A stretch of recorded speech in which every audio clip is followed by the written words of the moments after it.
मेरा नाम सतीश है और अगर तुम ये स्टोरी सुन रहे हो तो एक बात याद रखना, अगर कभी किसी मर चुके इंसान का व्हाट्सएप अकाउंट अचानक ऑनलाइन दिखे तो उसे मैसेज मत करना, चाहे कितनी भी क्यूरियोसिटी हो, कभी मत करना।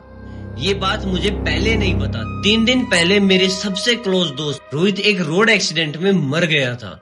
उस दिन उसने मुझे 4 बार कॉल किया था, मैं हर बार बिजी था।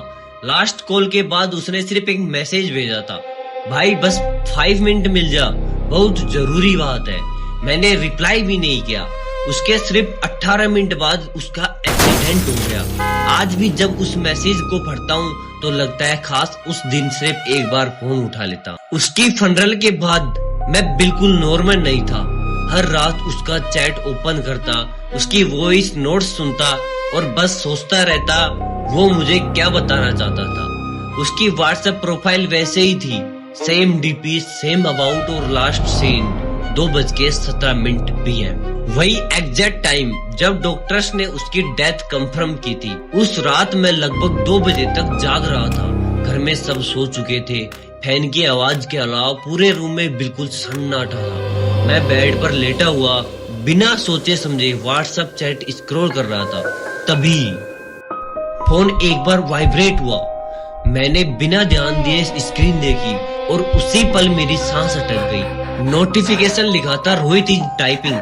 मैं सीधा उठकर बैठ गया, स्क्रीन को घूरता रहा। टाइपिंग गायब हो गई, फिर दोबारा आई, फिर गायब, जैसे कोई मैसेज लिख रहा हो फिर डिलीट कर रहा हो।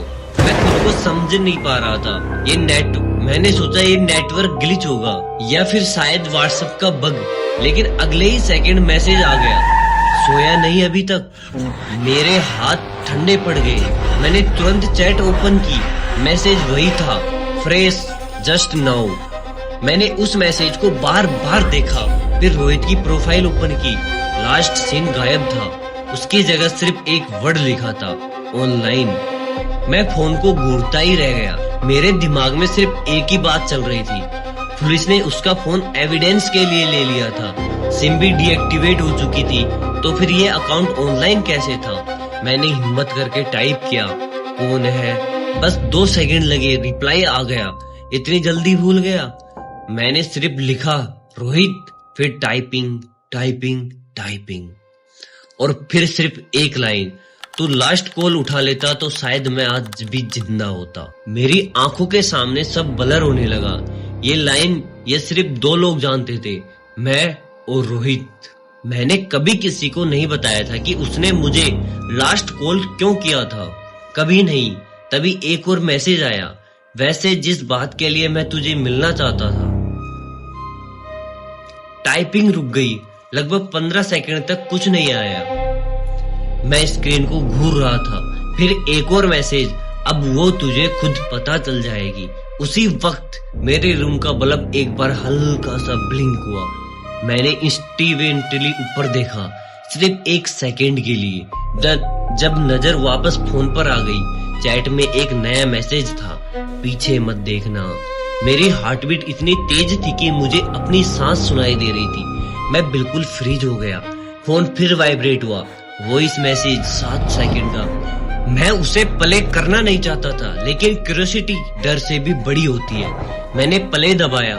शुरू के 3 सेकंड सिर्फ हवा चलने की आवाज थी, फिर बहुत धीरे रोहित की आवाज सुनाई दी, बिल्कुल वैसे ही जैसे वो नॉर्मली बात करता था।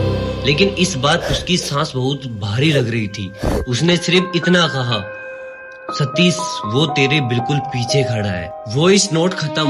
उसी सेकंड मुझे अपनी गर्दन के बिल्कुल पास किसी की ठंडी सांस महसूस हुई और उसी वक्त फोन स्क्रीन पर एक और नोटिफिकेशन आई, unknown number add you to a group. मैंने ग्रुप का नाम देखा, लास्ट सीन, और मेंबर लिस्ट में सिर्फ 2 नाम थे, रोहित और मैं।